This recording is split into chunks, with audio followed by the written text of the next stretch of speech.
কারে তো কত ফোন করে আজি রে? একটা বন্ধু ফোন করছে। বন্ধু মানে আমি বুঝছো তো দাদুরে বাসে রইলে সব দাদুর পার্টি শুনে তো লাউড স্পিকার দিয়া শুনো আস্তে আস্তে শোনো। শুনো দেখো তো কি কয়।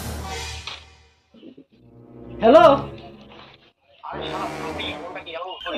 আরে শুনে রে না মোবাইল দেখি না, শুনুন তো হ্যাঁ কলা।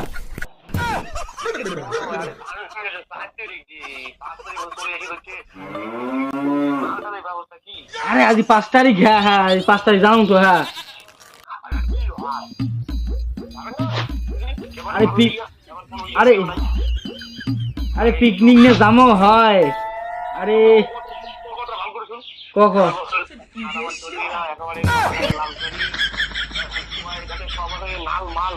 আরে শুন শুন তো বাবা আছে না? না